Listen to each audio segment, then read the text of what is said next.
You are watching Rahinijar TV with Ilama Sayyid Abdul Basit Bukhari. بعدس حمد و صلات لائق صد تعظیم و تکریم جمیع حضرات، السلام علیکم ورحمۃ اللہ تعالی وبرکاتہ۔ مالک لم یزل کا ہم پر کروڑوں احسان ہے کہ اس نے ہمیں ایک مرتبہ پھر اپنے گھر میں بیٹھ کر اپنا اور اپنے حبیب مکرم صلی اللہ علیہ وآلہ وسلم کا ذکر کرنے کی توفیق عطا فرمائی ہے۔ دعا کریں آج کے عنوان کے حوالے سے میں یہاں پر جو کچھ بھی بیان کروں، رب ذوالجلال مجھے حق اور سچ بیان کرنے اور پھر ہم سب کو تمام باتوں پر عمل کرنے کی توفیق عطا فرمائے۔ میں نے 2 آیات آپ حضرات کے سامنے پڑھی ہیں کہ یوم لا ینفع مال ولا بنون، جس دن نہ مال فائدہ دے گا اور نہ ہی اولاد یعنی بیٹے فائدہ دیں گے، الا من اتی اللہ، ہاں جو اللہ کے پاس بقلب سلیم، ایسا سکون والا یا صاف دل لے کے آئے گا، وہ اللہ کی بارگاہ میں کامیاب ہو جائے گا۔ میری ساری گفتگو جو ہے وہ قلب سلیم کے حوالے سے ہے کہ صاف دل جو ہے اس کی حیثیت کیا ہے، قرآن حکیم نے کس انداز میں قلب سلیم کو ڈیفائن کیا ہے، احادیث میں قلب سلیم کو کیسے ڈیفائن کیا گیا ہے، یہ مختصر سے وقت میں آپ حضرات کے سامنے بیان کر رہا ہوں۔ توجہ سے سماعت کیجئے گا، اللہ تعالی ہم سب کو عمل کرنے کی توفیق عطا فرمائے۔ واضح آیات موجود ہیں قرآن حکیم کی سورہ شعراء، سورہ صافات، جس میں قلب سلیم کا ذکر ہے۔ ویسے اس آیت پاک کا جو بیک گراؤنڈ چلا رہا ہے وہ یہی ہے کہ بروز محشر نفسا نفسی کے عالم میں جب ہر بندے کو اپنی اپنی پڑی ہوگی، اس وقت اس کا جو کمایا ہوا مال ہے یا اس کی جو اولاد ہے، بیٹے ہیں، یہ اسے کام نہیں دیں گے، لیکن اگر کون سی چیز کام دے گی، وہ چیز قرآن حکیم نے اگلی آیت میں بیان کی کہ اللہ کی بارگاہ میں جو چاہتا ہے وہ کامیاب ہو جائے، اس کی بارگاہ میں قلب سلیم یعنی صاف دل لے کے آئے گا، اللہ اسے کامیابیاں عطا فرما دے گا۔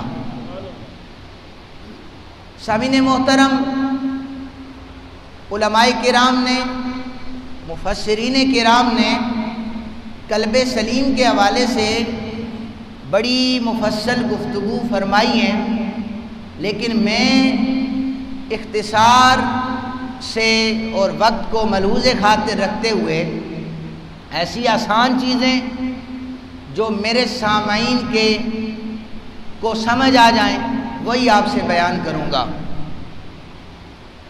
چونکہ میں ایسی بات ہرگز نہیں کرنا چاہتا جو آپ کے سروں سے گزر جائے، اس لیے وہ بات کروں گا جو آپ کے دل میں کچھ اثر بھی کرے۔ علماء نے اس کا قلب سلیم کا معنی یہ کیا ہے، قلب سلیم سے مراد ایسا دل ہے جس میں صرف اپنے اللہ کی یاد موجود ہوتی ہے۔ آپ کہہ سکتے ہیں سبحان اللہ۔ قلب سلیم سے مراد ایسا دل ہے جس میں صرف اللہ کی یاد ہوتی ہے۔ پھر فرمایا قلب سلیم وہ دل ہے کہ جس دل میں دنیا کی محبت نہیں ہوتی، اور یہ واضح ہے کہ جس دل میں دنیا کی محبت نہیں ہوتی اس دل میں اللہ کی محبت پیدا ہو جاتی ہے۔ قلب سلیم کی 3 اقسام علماء نے بیان کی ہیں۔ سب سے پہلی تو اسی کا اپنا نام ہے قلب صحیح، یعنی دل کا صحیح ہونا۔ دوسری ہے قلب میت، یعنی مردہ دل۔ اور تیسری قسم یہ ہے کہ بیمار دل، قلب مریض۔ یہ 3 اقسام ہیں، ایک صحیح دل، ایک مردہ دل اور ایک بیمار دل۔ ان تینوں کو میں وضاحت سے بیان کروں۔ جو دل مرض میں مبتلا ہو جاتا ہے، یہ کوئی عام تعریفات علماء نے بیان نہیں کی کہ یہ کوئی فلسفہ ہو جو کسی کو سمجھ نہ آ رہا ہو، یہ تو علماء کی گڑی ہوئی باتیں ہیں۔ ہمیں قرآن سے بتایا جائے۔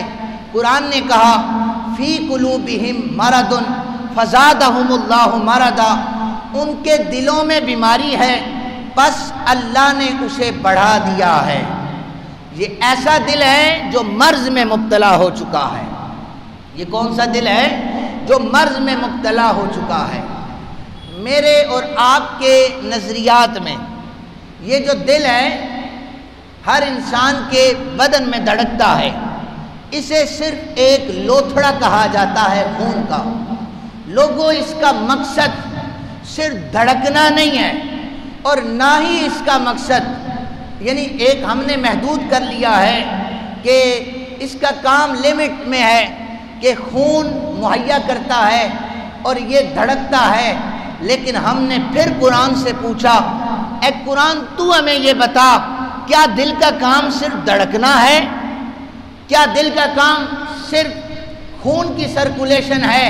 قرآن نے ہمیں یہ بتایا ان السمع والبصر والفؤاد کل اولئک کان عنہ مسئولا، کہ بے شک آنکھ، کان اور دل سے بھی قیامت والے دن سوالات پوچھے جائیں گے۔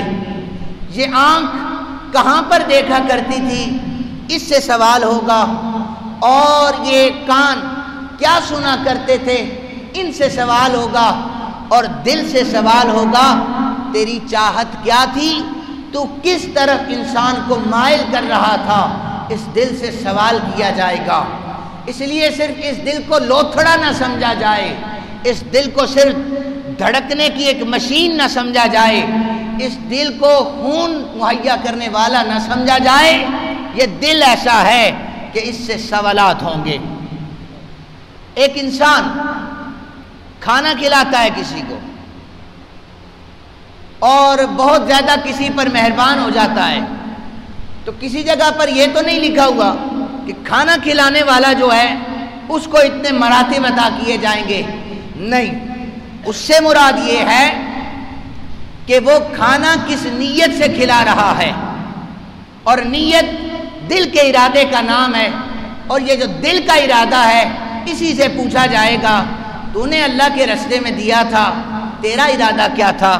تو نے کسی کی مدد کی تھی، تیرا ارادہ کیا تھا؟ تو مسجد میں نماز پڑھنے آیا تھا، تیرا ارادہ کیا تھا؟ تو نے جہاد کیا، تیرا ارادہ کیا تھا؟ لوگوں، اگر ارادہ ٹھیک ہوا اسے قلب سلیم کہا جاتا ہے، اور اگر ارادہ غلط ہو گیا اسے قلب مریض کہا جاتا ہے۔ یہ دل مرض میں مبتلا ہو جایا کرتا ہے۔ یہ قرآن حکیم سے میں نے آپ حضرات کے سامنے یہ چیز بیان کی ہے۔ اب دل اگر چاہتا ہے کہ وہ دنیا کی لذتوں میں، نفسانی خواہشات میں مبتلا ہو جائے، آہستہ آہستہ دنیا کی خواہشات اس پر غالب آ جاتی ہیں، اور جب دنیا کی خواہشات انسان کے دل پر غلبہ پا جائیں اس کا دل مردہ ہو جایا کرتا ہے، اور مردہ دل نہ دنیا میں انسان کو فائدہ دیتا ہے نہ اخروی زندگی میں انسان کو فائدہ دیتا ہے۔ نبی پاک صلی اللہ علیہ وآلہ وسلم نے فرمایا، یہ ذرا سنیے گا، میری امت کے ابدال اور بہت سے نیک لوگ نہ نماز کی وجہ سے جنت میں جائیں گے، نہ زکوٰۃ کی اور نہ حج کی وجہ سے جنت میں جائیں گے۔ اس لیے بہت سے نمازیں پڑھنے والے ذرا خیال رکھیں، بہت سے عبادات کرنے والے خیال رکھیں۔ وہ سمجھتے ہیں کہ مسجد میں آ کر ہم نے نماز پڑھی، بہت بڑا کارنامہ سر انجام دے دیا ہے۔ میرے آقا کریم صلی اللہ علیہ وآلہ وسلم کی حدیث مبارکہ ہے کہ مت کوئی یہ سمجھے کہ نماز پڑھنے سے جنت مل جائے گی، عبادات کرنے سے جنت مل جائے گی۔ میرے اور آپ کے آقا صلی اللہ علیہ وآلہ وسلم نے فرمایا جنت ملے گی یا اللہ کی رحمت سے یا دل کے صاف ہونے سے ملے گی۔ بندہ اپنی چمڑی کو سفید کرتا رہے کہ یہ جسم میرا سفید نظر آئے، لوگوں کی نظروں میں پاک صاف نظر آؤں، دل میلا ہو جائے، دل کالا ہو جائے، اس اللہ کی بارگاہ سے وہ ریجیکٹ کر دیا جاتا ہے۔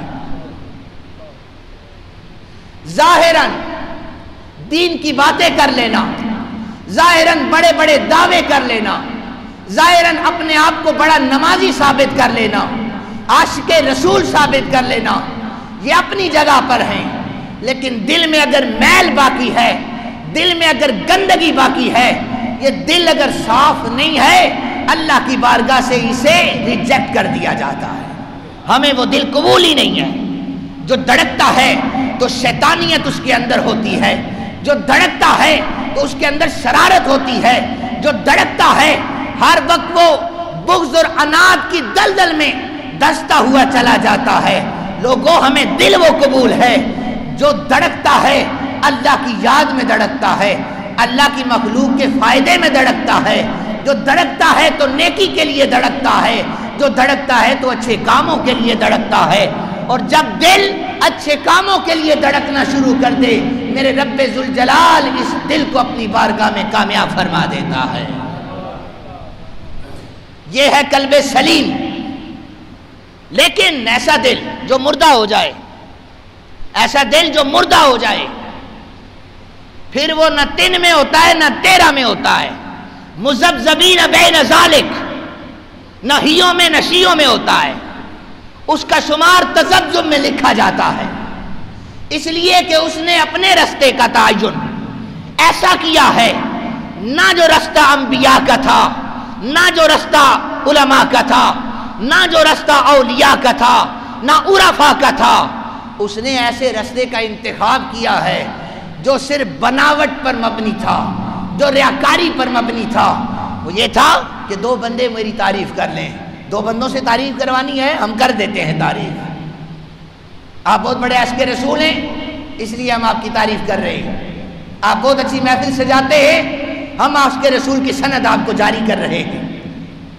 میری سند دینے سے، لوگوں کی سند دینے سے آپ عظیم عاشق رسول نہیں بن سکتے۔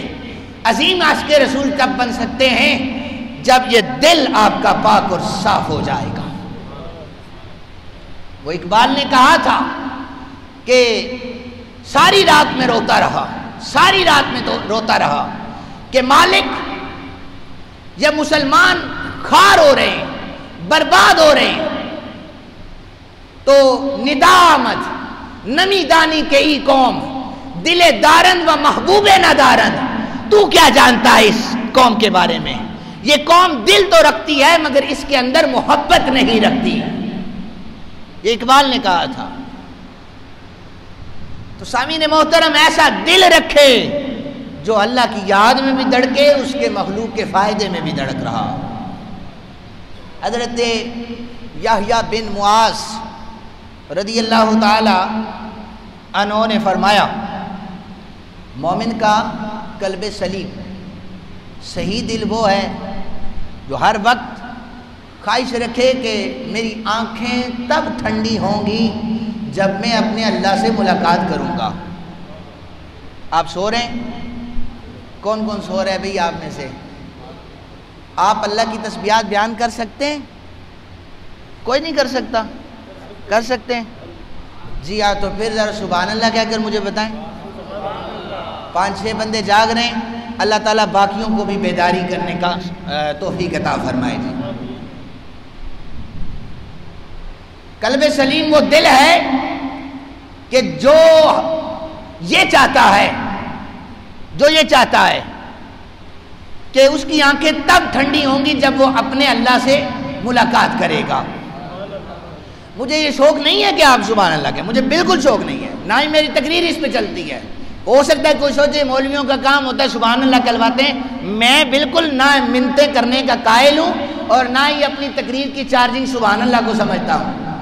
میں صرف یہ چاہتا ہوں کہیں آپ پنکھوں کی ہواؤں میں گرمی کے موسم میں سو تو نہیں گئے، اس لیے آپ یہ میں چاہ رہا تھا کہ دیکھ لوں کتنے بندے جاگ رہے ہیں اور کتنے بیدار بیٹھے ہیں۔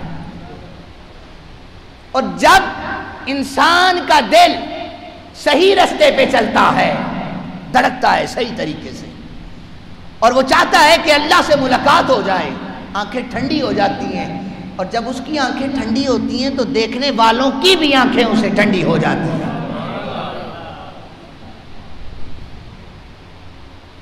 سنیے گا ذرا، جو صحیح دل ہوتا ہے اللہ کے احکامات کی وہ پیروی ہر وقت کرتا رہتا ہے، ہر وقت اسے کھٹکا لگا رہتا ہے، کہیں پر مجھ سے غفلت نہ ہو جائے، کہیں پر کوئی احکام اس کا چھوٹ نہ جائے۔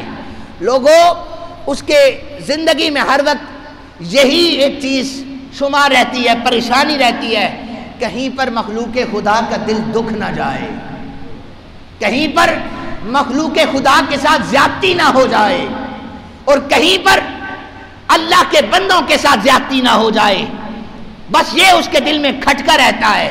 فرمایا یہ وہ دل ہوتا ہے جو اللہ کی بارگاہ میں مقرب بن چکا ہوتا ہے، اور یہ دل ایسا دل ہوتا ہے جو دن بھر کے احکامات میں سے ایک ذرہ برابر ذرا سا رستے سے بھٹک جائے، اس کی ساری رات جاگتے ہوئے گزر جاتی ہے، مالک تیری نافرمانی کر بیٹھا ہوں، مجھے معاف کر دے۔ لیکن یہ حضرت انسان، آج میرے سامنے بیٹھنے والا مجمع اور میں اور اس معاشرے میں رہنے والا انسان جسے حیوان ناطق کہا گیا ہے، اس کا دل قلب صحیح نظر نہیں آتا، دن بھر اللہ تعالیٰ کے حدود کی پائمانی کرتا ہے، احکامات کی دجیاں اڑا دیتا ہے، اور پھر بھی یہ مطمئن ہے دے لوں گا جواب۔ کیسے دو گے؟ جس بارگاہ میں نبیوں کی نظریں جھکی ہوں گی، تمہاری کیا حیثیت ہے اس بارگاہ میں کھڑے ہونے کی؟ لیکن مطمئن ہے، مطمئن ہے، اس لیے کہ یہ آخرت سے غافل ہو چکا ہے، اسے آخرت کی خبر نہیں ہے، اسے خبر ہی نہیں ہے میرے اور آپ کے آقا نے کیا کیا احکامات جاری کیے ہیں۔ لیکن ایسا دل جو سیدھے رستے پر ہوتا ہے، ذرہ برابر اس سے غلطی ہو جائے وہ پریشان ہو جاتا ہے، ہر وقت پریشانی میں رہتا ہے، مالک بڑی غلطی کر بیٹھا ہوں۔ وہ مالک بھی دیکھ رہا ہوتا ہے میرے بندے نے ذرا سی غفلت بشری تقاضے کے مطابق کی ہے، یہ پریشان ہو گیا ہے۔ اور یہ دل یہ دنیا کے غموں سے بے نیاز ہوتا ہے۔ جب یہ اللہ کی بارگاہ میں کھڑا ہوتا ہے نا تو ذہن سے کاروباری پریشانیاں، دنیاوی پریشانیاں نکال کر اپنی اللہ کی بارگاہ میں ہوتا ہے، مالک تیری بارگاہ میں آ چکا ہوں، اب مجھے دنیا کی کوئی پریشانی لاحق نہیں ہے۔ صحابہ کرام رضوان اللہ تعالی عنہم اجمعین، ان کا دل کوئی شک و شبے کی یہاں پر گنجائش ہی نہیں ہے کہ دل کیسا تھا۔ اس پر صرف ایک ہی ڈیفینیشن پرفیکٹ کہ وہ دل صحیح دل تھا جو کیسے دھڑکتا تھا۔ سنی نبی پاک صلی اللہ علیہ وآلہ وسلم کے ایک صحابی، وہ حضور کی مجلس میں نہیں آ سکے، آقا کریم صلی اللہ علیہ وآلہ وسلم نے فرمایا میرے صحابہ جاؤ میرے اس غلام کا پتہ کرو، میری آج سامنے بیٹھا ہوا نہیں ہے۔ صحابہ کرام گئے تو دروازے پر جو ہی پہنچے تو اندر سے رونے کی آوازیں آ رہی تھی، اندر سے رونے کی آوازیں آ رہی تھی۔ تو صحابہ کرام نے دروازے پہ دستک دے کے پوچھا، اے ہمارے دوست تیرے رونے کی وجہ کیا ہے؟ انہوں نے کہا میں بتا نہیں سکتا آج میں نے کتنی بڑی غلطی کر دی ہے، مجھ سے بہت بڑا گناہ سرزد ہو گیا ہے۔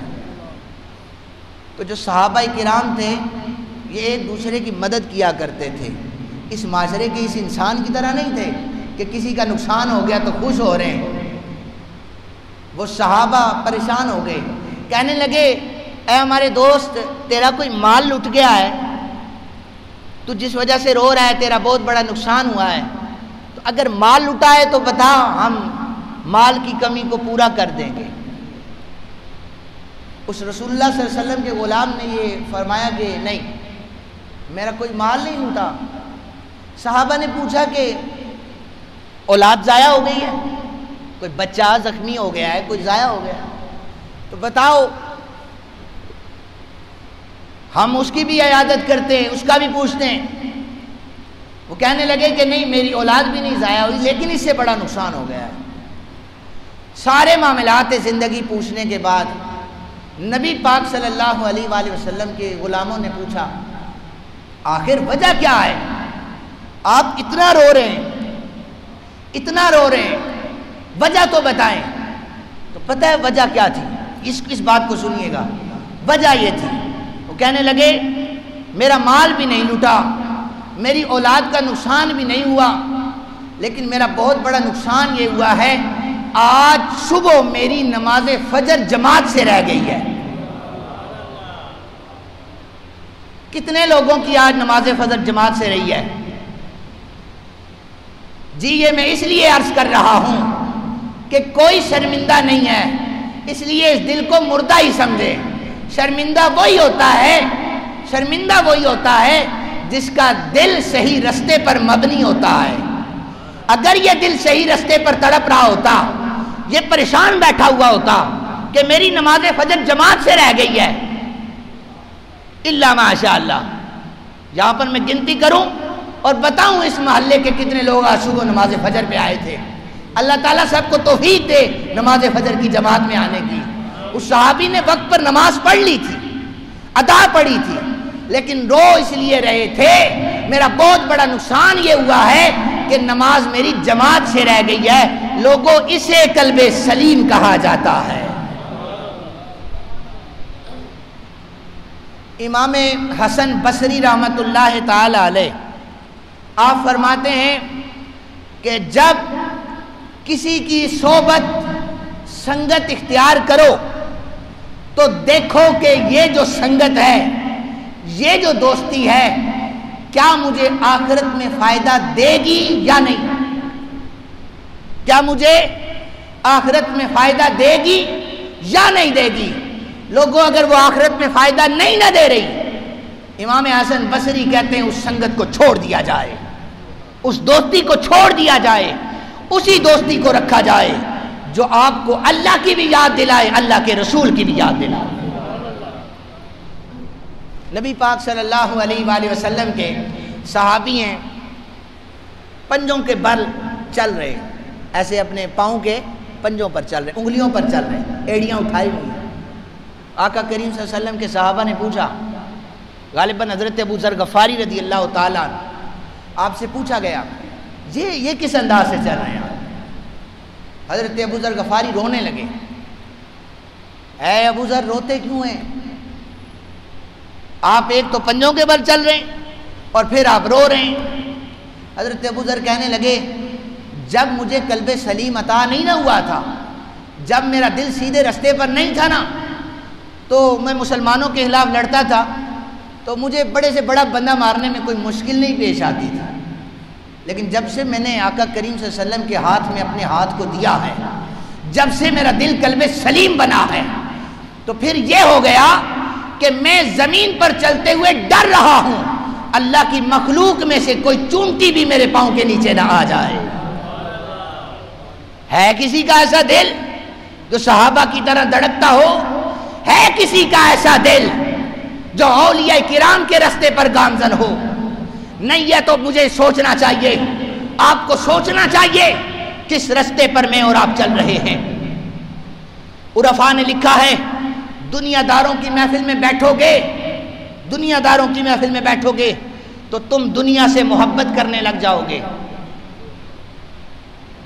تمہارے سامنے ہر وقت دنیا دار کروڑوں کی لاکھوں کی ڈیلوں کی باتیں کرے گا، اور فقراء کی مجلس میں بیٹھو گے تمہیں پھر فکر آنا شروع ہو جائے گی، فکر لاحق ہو جائے گی کہ زندگی کیسی گزاری جا رہی ہے۔ تم غریبوں کی محفل میں بیٹھو گے تمہیں اللہ کا شکر نصیب ہو جائے گا، تم دیکھو گے کہ ان کا گزارا کیسے ہوتا ہے، تمہیں شکر آ جائے گا۔ تم عورتوں کی محفل میں بیٹھو گے تو شہوت غالب آ جائے گی، اور تم جوان لڑکوں کی محفل میں بیٹھو گے کھیر اور تماشا تمہارے درمیان آئے گا۔ لیکن تم فقراء، علماء، اولیاء، عرفاء کی محفل میں بیٹھو گے صرف اور صرف جہاں اللہ کی یاد آئے گی، جہاں اللہ کے رسول کی یاد آ جائے گی۔ پھر گنتی کریں ذرا، اپنے من میں دیکھیں، جھانکیں ذرا اس دل پر۔ میں اور آپ اس پہلی صف کے پہلے بندے سے لے کر آخری بندے تک اپنے اس جسم پر نظر دوڑائیں۔ یہ جو لوتھڑا میرے اور آپ کے اندر دڑک رہا ہے، یہ قلب سلیم پر ہے یا یہ مردہ ہو چکا ہے؟ جا کر گھر میں اس سے پوچھیں، تنہائی میں جا کر اس سے پوچھیں، اے میرے اندر دڑکنے والے لوتھڑے، تو کس رستے پر چل رہا ہے؟ آپ کو پتہ چل جائے گا، آپ کو پتہ چلے گا کیسا دڑک رہا ہے۔ یہ پیسوں کی لالچ میں دڑک رہا ہے، یہ دنیا کے لالچ میں بھوکا ہو چکا ہے، یہ نفسانی خواہشات میں بھوکا ہو چکا ہے۔ تو اللہ تعالیٰ سے دعا کیا کریں، اللہ تعالیٰ ہمیں ایسا دل عطا فرمائے، ایسا دل عطا فرمائے جو صرف اور صرف پاکیزہ دل ہو جائے۔ چونکہ میں نے حدیث مبارکہ سنا دی ہے کہ نبی پاک صلی اللہ علیہ وآلہ وسلم نے فرمایا، تمہاری نمازیں، تمہاری عبادتیں، یہ کسی کا وہم ہو، کسی کا گمان ہو کہ فائدہ دیں گی، یہ تمہارا خیال ہے۔ اللہ کی بارگاہ میں فائدہ ہوگا لیکن اللہ کی رحمت سے ہوگا، یہ تمہارے دل کی پاکیزگی سے فائدہ ہوگا۔ کالا دل لے کر اللہ کی بارگاہ میں کوئی آ کر یہ کہے کہ میں اپنے گناہوں کو بخشوا لوں گا، پڑوسیوں کے حقوق بھی مارے، اللہ کی مخلوق کو تنگ بھی کرے، اور اپنے مسلمان بھائی کو ناراض بھی کرے، اور یہ کہے کہ میرے 2 دیے جانے والے سجدوں سے میں اللہ تعالیٰ کا مقبول نظر بندہ بن جاؤں گا، یہ اس کا گمان ہو سکتا ہے، لیکن یہ نہ فرمان خدا ہے نہ فرمان رسول کریم۔ حضرت مصعب بن عمیر رضی اللہ تعالی عنہ، یہ نبی پاک صلی اللہ علیہ وآلہ وسلم کے بڑے پیارے صحابی ہیں، بہت زیادہ امیر، بہت زیادہ پیسے والے، ہر قسم کی خوشبو حضرت مصعب بن عمیر کے گھر میں، ہر قسم کا کپڑا حضرت مصعب بن عمیر کے گھر میں۔ لیکن جب اپنا ہاتھ آمنہ کے لال جناب محمد رسول اللہ صلی اللہ علیہ وآلہ وسلم کے ہاتھ میں دیا تو پھر صحابہ نے دیکھا حضرت مصعب بن عمیر نے دمبے کی جو کھال ہوتی ہے اس کا لباس پہنا ہوا تھا۔ تپتی ہوئی گرمی میں دمبے کی کھال کا لباس حضرت مصعب بن عمیر نے پہنا ہے۔ تو صحابہ کرام کہنے لگے، لوگو جس نے روشن دل دیکھنا ہے تو ہمارے دوست حضرت مصعب بن عمیر کا دل دیکھو، اس کا دل روشن ہے، اس کا دل روشن ہے۔ اس لیے کہ جب کلمہ نہیں پڑھا تھا، جب اپنا ہاتھ رسول پاک صلی اللہ علیہ وآلہ وسلم کے ہاتھ میں نہیں دیا تھا تو اس وقت اچھے کپڑے بھی تھے، اچھی خوشبوئیں بھی تھی، اور بڑا ٹہکا ہوا کرتا تھا، لیکن جب آقا کریم صلی اللہ علیہ وسلم کے ہاتھ پہ کلمہ پڑا، مشکلات آ گئی، آزمائشیں آ گئی، امتحانات آ گئے، تو کپڑے بھی خاندان والوں نے لے لیے کہ تو نے نبی پاک کا کلمہ پڑھا ہے، اب ہمارے کپڑے زیب تن کرنے کی ضرورت نہیں ہے، اور یہ اچھی اچھی خوشبوئیں اب تجھے میسر نہیں آئیں گی۔ دمبے کی کھال میں گزارا کیا کرتے تھے حضرت مصعب بن عمیر۔ تو صحابہ نے کہا، لوگوں جو چاہتا ہے روشن دل دیکھے وہ ہمارے دوست حضرت مصعب بن عمیر کے دل کو دیکھے، کہ جب دل روشن ہو جایا کرتا ہے پھر دنیا کی طلب ختم ہو جاتی ہے، پھر مال و دولت کی لالچ ختم ہو جاتی ہے، پھر دل جب پاک ہوتا ہے وہ صرف اللہ کے لیے دھڑکتا ہے یا اس کی مخلوق کے لیے دھڑکتا ہے۔ تو پھر دنیا نے دیکھا احد کے میدان میں جہاں پر سید الشہداء حضرت جناب امیر حمزہ رضی اللہ تعالیٰ عنہ آپ کے لیے کفن کی چادریں نہیں تھی نا، وہیں پر حضرت مصعب بن عمیر کے لیے بھی کفن کی چادریں میسر نہیں تھی۔ سر ڈانپتے تھے تو پاؤں ننگے ہو جاتے تھے، پاؤں ڈانپتے تھے تو سر ننگے ہو جاتے تھے۔ یہ تھا میرے آقا کریم صلی اللہ علیہ وسلم کے غلاموں کا دل۔ دعا کیا کریں اللہ تعالی ہمیں ایسا دل عطا فرمائے، ایسا صاف دل عطا فرمائے جو اللہ کی بارگاہ میں قبول بھی ہو جائے، منظور بھی ہو جائے۔ دعا کرتا ہوں اللہ تعالی ہم سب کو عمل کرنے کی توفیق عطا فرمائے۔